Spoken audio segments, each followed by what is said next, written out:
Welcome to Betty Vlogs. So today is our second day in Vietnam. We had a lavish breakfast at Viet Dong Hotel, Ho Chi Minh City. I was surprised to see this idiyappam kind of thing at Vietnam, and it is paired with fried chicken. പിന്നെ ഇവിടുത്തെ rice noodles, അതിൻ്റെ കൂടെ ഒരു സോസൊക്കെ കിട്ടും. പിന്നെ sausage ഉണ്ടായിരുന്നു, dumplings ഉണ്ടായിരുന്നു, fruit and vegetable salads, sweet corn, പിന്നെ ബ്രെഡ് ആൻഡ് ക്രോസോൺസ്, പിന്നെ അവിടുത്തെ മെയിൻ ഡിഷായിട്ടുള്ള വാട്ടറി നൂഡിൽസ്, ഫോ എന്നാണ് അവിടെ ഉള്ളവർ അതിനെ വിളിക്കുന്നത്. അപ്പോൾ ഫോയിൽ മെയിനായിട്ടുള്ളത് ഈ റൈസ് നൂഡിൽസ്, പിന്നെ ചിക്കൻ ഓർ മീറ്റ് വാട്ടെവർ അതിൻ്റെ സ്റ്റോക്ക്, പിന്നെ കുറച്ച് ഹെർബ്സ്. സോ അങ്ങനെ ബ്രേക്ക്ഫാസ്റ്റ് കഴിഞ്ഞ് ഞങ്ങൾ എയർപോർട്ടിലേക്ക് യാത്രയായി. നമുക്കിനി പോകേണ്ടത് ദനാങ് ഇൻ്റർനാഷണൽ എയർപോർട്ടിലേക്കാണ്. അങ്ങനെ ദനാങ് എയർപോർട്ട് എത്തി. അവിടെ നിന്ന് ഇനി ഹോയാനിലേക്കാണ് പോകേണ്ടത്. ഇത് ഇവിടുത്തെ മെയിൻ അട്രാക്ഷൻ ആയിട്ടുള്ള ഡ്രാഗൺ ബ്രിഡ്ജാണ്. ഇത് രാത്രി കാണാനാണ് ഏറ്റവും ഭംഗി. But unfortunately we were not able to watch it during night. Hi, we reached at Lazy Bear hotel. അത്യാവശ്യം കുറച്ച് ലക്ഷറി ഹോട്ടൽസിലൊക്കെ നിന്നിട്ടുണ്ടെങ്കിലും ഈ ഒരു ഹോം സ്റ്റേ ഭയങ്കര എക്സ്ട്രാ ക്യൂട്ടായിട്ട് തോന്നി. ലേസി ബെയർ ഹോം സ്റ്റേ ഒരാളുടെ വീടാണ്. ഇത് ഒരാളാണ് നടത്തുന്നത്. ഇതിൻ്റെ മുകളിൽ കുറച്ച് റൂംസ് ഉണ്ട്. ഭയങ്കര ക്യൂട്ട് ആൻഡ് കംഫർട്ടബിൾ പ്ലേസ് ആയിരുന്നു. ഒരു ഹോംലി ഫീല് തന്നെയാണ് ഈ ഒരു പ്ലേസ് തന്നത്. അങ്ങനെ ഓരോ റൂമിനും ഓരോ ബെയറിൻ്റെ പേരുകളാണ്. ലേസി ബെയർ, സ്ലീപ്പി ബെയർ, അങ്ങനെ. അപ്പോൾ ഇതാണ് റൂം. എല്ലാം വെൽ മെയിൻറ്റെയിൻഡ് ആയിരുന്നു.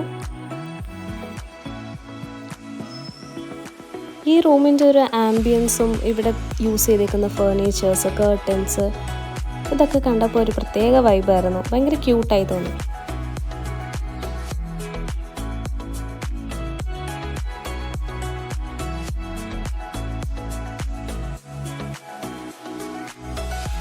കുറച്ച് നേരം റെസ്റ്റ് ചെയ്തിട്ട് ഞങ്ങൾ ഈവനിങ് ആയപ്പോൾ ഹോയിയാൻ സ്ട്രീറ്റിലൂടെ നടക്കാൻ പോകാമെന്ന് തീരുമാനിച്ചു. ഞങ്ങൾ സൈക്കിളിലാണ് അവിടെ വരെ എത്തിയത്. എന്നിട്ട് സൈക്കിൾ ഒരു സ്ഥലത്ത് പാർക്ക് ചെയ്തു. ഹോയാനിലെ ഈ ഒരു ഈവനിങ് ഇപ്പോഴും ഒരു ഫിലിം സോങ് പോലെ എൻ്റെ മനസ്സിലുണ്ട്. ഈ കളേഴ്സും വൈബ്രൻസും, ഇവിടുത്തെ രാത്രികളെ വിസ്മയിപ്പിക്കാൻ കാത്തിരിക്കുന്ന ലാൻറ്റേൺസും. Although the people over here lead simple lifes, അവർ ഈ കുട്ടികളെ മാർഷൽ ആർട്സ് ഒന്നും പഠിപ്പിക്കാൻ ഒട്ടും മടി കാണിക്കാറില്ല. ഞങ്ങൾ മാർഷൽ ആർട്സ് പഠിപ്പിക്കുന്ന ഒരുപാട് സ്ഥലങ്ങൾ വന്നതിനകം തന്നെ കണ്ടു കഴിഞ്ഞിരുന്നു. പിന്നെ ഇങ്ങനെ ഹാൻഡ് മെയ്ഡ് ആയിട്ടുള്ള Vietnamese hats, fans, fridge magnets, അങ്ങനെ കുറേ ഐറ്റംസ് ഉണ്ട്. അതിൽ ആ ഗ്രേ ഹാറ്റ് ഞങ്ങൾ വാങ്ങിയായിരുന്നു. Guys, this place is so aesthetically beautiful. വിയറ്റ്നാമിലേക്കുള്ള ട്രിപ്പ് ബുക്ക് ചെയ്തതിന് ശേഷം ഒരുപാട് ഐറ്റിനറീസും ഒരുപാട് റീൽസും റിവ്യൂസൊക്കെ കണ്ടു. സോ എനിക്ക് ഉറപ്പായിരുന്നു ഹോയാൻ എന്ന് പറയുന്ന പ്ലേസ് എന്തായാലും എനിക്ക് ഇഷ്ടപ്പെടുമെന്ന്. അങ്ങനെ കുറച്ച് നേരം കൊണ്ട് തന്നെ ഹോയാനെ ഞാൻ ഇഷ്ടപ്പെട്ടു തുടങ്ങി. ഇവിടുത്തെ പല വെറൈറ്റീസ് ആയിട്ടുള്ള ഡ്രസ്സസൊക്കെ കണ്ടപ്പോൾ ആക്ച്വലി വീട്ടിൽ നിന്നൊന്നും കൊണ്ടുവരണ്ടായിരുന്നു, എല്ലാം ഇവിടുന്ന് പർച്ചേസ് ചെയ്യാമായിരുന്നു എന്ന് തോന്നി. ആൻഡ് റേറ്റ്സും കമ്പാരിറ്റീവ്ലി അഫോർഡബിൾ ആണ്. ഇവിടെയൊക്കെ ചില ടൈലറിങ് ഷോപ്സ് ഉണ്ട്. നമുക്ക് നമ്മുടെ സൈസിനനുസരിച്ച് ഒരു വിയറ്റ്നാമീസ് ഡ്രസ്സ് ലിമിറ്റഡ് ടൈമിനുള്ളിൽ തന്നെ സ്റ്റിച്ച് ചെയ്ത് തരുന്നത്. പക്ഷെ നമ്മളതൊന്നും ചെയ്തില്ല, ആഗ്രഹം ഉണ്ടായിരുന്നെങ്കിലും. അതിൻ്റെ ഒരു മെയിൻ റീസൺ നമ്മുടെ ലഗേജ് തന്നെയാണ്. തിരിച്ചു പോകുമ്പോഴും 7 kg പാടുള്ളൂ, അങ്ങനെ ഓരോ റൂൾസൊക്കെ ഉണ്ട്. പിന്നെ ഡ്രസ്സും ക്ലോത്ത്സൊക്കെ ഒരുപാട് ഓപ്ഷൻസ് ഉണ്ട് പർച്ചേസ് ചെയ്യാൻ. ഈ ബാഗ്സ്, ഈ ബൊഹേമിയൻ ടൈപ്പ് ബാഗ്സിനൊക്കെ ഇവിടെ അത്യാവശ്യം നല്ല വിലക്കുറവായിരുന്നു. ഫ്രം മൈ എക്സ്പീരിയൻസ് ഒരു വെക്കേഷൻ ടിപ്പ് പറയാം. Suppose you have plans to buy clothes other than what you already have for your trip, then don't buy. നമ്മൾ പോകുന്ന സ്ഥലത്ത് നമ്മുടെ നാട്ടിൽ കിട്ടാത്ത വേറെ ഡിഫറെൻറ്റ് ഫാഷൻ ഉണ്ടാവും, ആ സ്ഥലത്തിന് ഒത്തൻറ്റിക് ആയിട്ടുള്ള ഡ്രസ്സ് ഉണ്ടാവും. സോ അതൊക്കെ ഒന്ന് വാങ്ങിയിട്ട് ആ പ്ലേസിൽ കൂടെ നടക്കാനായിരിക്കും കൂടുതൽ രസം.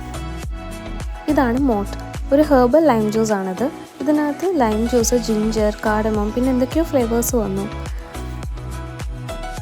ഇതിൻ്റെ ജ്യൂസ് ഒരു ബ്രൗണിഷ് കളറിലിരിക്കും. ഇതിൻ്റെ പ്രസൻറ്റേഷൻ ഭയങ്കര സിമ്പിളാണ്, എന്നാൽ അട്രാക്റ്റീവാണ്. ഒരു ലോട്ടസ് പെറ്റലും പിന്നെ ഒരു ലീഫും പിന്നെ സ്ട്രോ ആയിട്ട് ലോട്ടസിൻ്റെ തണ്ട് തന്നെയാണ് യൂസ് ചെയ്യുന്നത്. സോ ടൂറിസ്റ്റുകൾ എല്ലാ സ്ഥലത്തു നിന്നും വരുന്നത് ഈ ഒരു ലാൻറ്റേൺ ഫെസ്റ്റിവൽ എക്സ്പീരിയൻസ് ചെയ്യാനാണ്. അപ്പോൾ ഈ ബോട്ടിനകത്തേക്ക് ടൂറിസ്റ്റുകൾക്ക് ഈ ലാൻറ്റേണുമായിട്ട് ഒരറ്റത്തു നിന്ന് മറ്റേ അറ്റം വരെ പോവാം. പിന്നെ ലാംപ്സ് ലൈറ്റ് ചെയ്ത് വാട്ടറിലേക്ക് ഒഴുക്കുന്ന ഒരു ചടങ്ങുണ്ട് ഇവിടെ. അപ്പോൾ അത് ലൂണാർ ഡേയിലൊക്കെ ചെയ്തു കഴിഞ്ഞാൽ ഭയങ്കര ഓസ്പീഷ്യസ് ആണെന്നാണ് ഇവിടുത്തെ സെല്ലേഴ്സൊക്കെ നമ്മളെ പറഞ്ഞ് പറ്റിക്കുന്നത്. അപ്പോൾ അങ്ങനെ ഒരു സംഭവമാണ് ഞാൻ ഈ ചെയ്തുകൊണ്ടിരിക്കുന്നത്. പുഴയിലേക്ക് ഇറങ്ങാത്ത, അതായത് ബോട്ടിൽ കയറാത്ത ആൾക്കാർക്ക് ഇങ്ങനെ ഒരു തോട്ടി കൊടുക്കും. അതിൽ നമുക്ക് ഇങ്ങനെ വെള്ളത്തിലേക്ക് ലാമ്പ് ലൈറ്റ് ചെയ്തിടാം.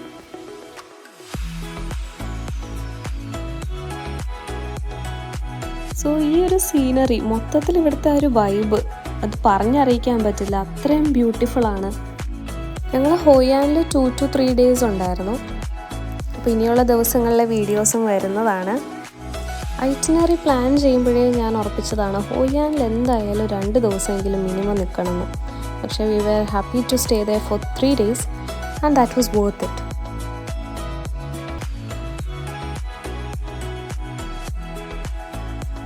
എനിക്ക് ഇങ്ങനത്തെ ഒരു സാധനം ട്രൈ ചെയ്യണമെന്നുണ്ടായിരുന്നു. തവളയും ഒക്ടോബസും എന്താണ്ടൊക്കെ വറുത്ത് വെച്ചിട്ടുണ്ടായിരുന്നു.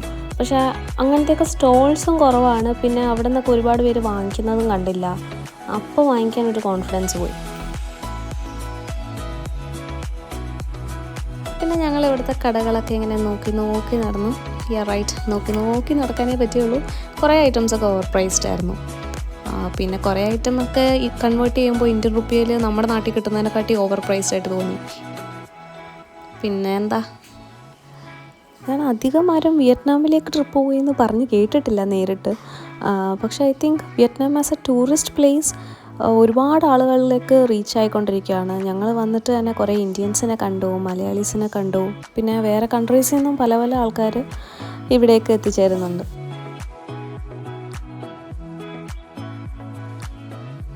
ഇവിടുത്തെ ആൾക്കാരൊക്കെ ഭയങ്കര സ്വീറ്റാണ്, ഭയങ്കര പൊളൈറ്റായിട്ടും സ്മൈൽ ചെയ്തുകൊണ്ടൊക്കെയാണ് നമ്മുടെ അടുത്ത് സംസാരിക്കുന്നത്.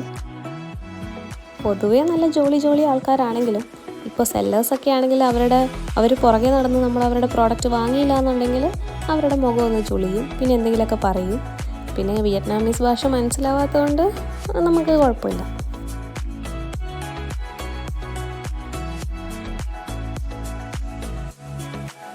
ഇവിടെ അങ്ങനെ ഒരുപാട് വലിയ കടകളും മോൾസൊന്നും കണ്ടില്ല. എല്ലാവരും ഇങ്ങനെ ചെറിയ ബിസിനസ്സൊക്കെ ചെയ്ത് ജീവിക്കുന്നവരാണെന്ന് തോന്നുന്നു. എല്ലാത്തിനും ഏതിനും ഇവിടെ കച്ചവടമാണ്. ഫോർ എക്സാമ്പിൾ ഈ ലാൻറ്റേണിൻ്റെ അടുത്ത് നിന്നൊരു ഫോട്ടോ എടുക്കണമെങ്കിൽ ഈ കടക്കാർ നമ്മുടെ കയ്യിൽ നിന്ന് പൈസ ചാർജ് ചെയ്യും.